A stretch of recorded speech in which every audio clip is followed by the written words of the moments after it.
Olá pessoal, eu sou Hugo de Brito Machado II e este é mais um vídeo do quadro Dissecando o CTN.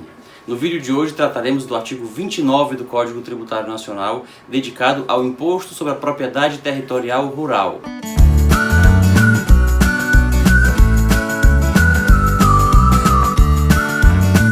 De acordo com o artigo 29 do CTN, o ITR tem como fato gerador a propriedade, o domínio útil ou a posse de imóvel por natureza, localizado fora da zona urbana do município.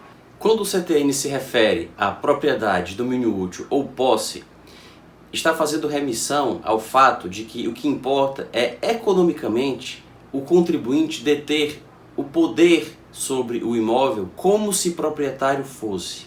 Então, tanto se torna contribuinte, tanto realiza o fato gerador, tendo com ele relação pessoal direta e, portanto, sendo contribuinte, quem possui a propriedade do imóvel, mas também quem possui o domínio útil, ou seja, por um regime de aforamento, detém todas as faculdades que um proprietário detém. O titular do domínio útil, por aforamento, ele possui o direito de usar, gozar e dispor do imóvel como se proprietário fosse. Ele apenas tem que dar direito de preferência ao proprietário no caso de uma venda. Caso o proprietário não queira recomprar o domínio útil, ele tem que pagar a esse proprietário um percentual da venda, que é o laudêmio, e todos os anos ele paga um percentual do valor do imóvel ao proprietário, que se chama foro. Mas tirando o pagamento do foro e do laudêmio, o titular do domínio útil exerce todas as faculdades que um proprietário exerce, pleno exerce sobre o imóvel, com exceção dessas duas restrições, inclusive sendo o aforamento e a detenção desse domínio útil vitalício e hereditário.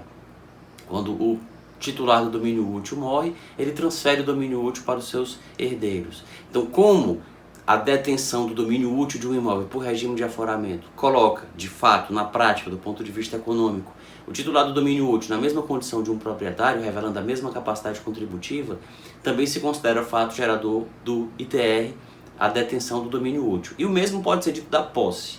Não é qualquer posse que configura o fato gerador do ITR, mas aquela posse com animus domini, a posse daquele que detém a titularidade do imóvel, a faculdade, os poderes sobre o imóvel, como se proprietário fosse. Então, quem tem a propriedade, ou quem dispõe do domínio útil, ou quem tem a posse como se proprietário fosse, é contribuinte do ITR, realiza o fato gerador, porque é descrito no artigo 29, esse fato gerador é a titularidade da propriedade, do domínio útil ou da posse. Não se considera que aí haja uma extrapolação da definição constante da Constituição do âmbito de incidência desse imposto, como envolvendo apenas a propriedade rural. Outro ponto importante de ser observado em relação ao artigo 29, diferentemente do que vai acontecer com o IPTU, que será estudado mais à frente, quando se dissecarem artigos subsequentes do Código Tributário Nacional, o ITR tem como fato gerador a propriedade, o domínio útil ou a posse de um imóvel por natureza, ou seja, não se incluem os imóveis por acessão física, os imóveis que são construídos, não se inclui o que é construído no imóvel, mas apenas aquilo que naturalmente nele se acha encravado, porque o ITR alcança apenas o imóvel por natureza, e isso veremos mais na frente, terá reflexo direto na sua base de cálculo. E finalmente o artigo dispõe que se trata do imóvel não localizado na zona urbana do município, fora da zona urbana do município. E em relação a isso, precisamos lembrar que quem define a zona urbana do município é o próprio município, mas ele deve observar nessa definição os requisitos constantes do artigo 32 do Código Tributário Nacional, que será também à frente dissecado. Lembremos que a lei complementar tem o papel de dirimir conflitos de competência, traçando normas gerais que dirimam esses conflitos de competência. E no caso do ITR e do IPTU, poderia haver um conflito de competência. Esse imóvel é urbano ou é rural?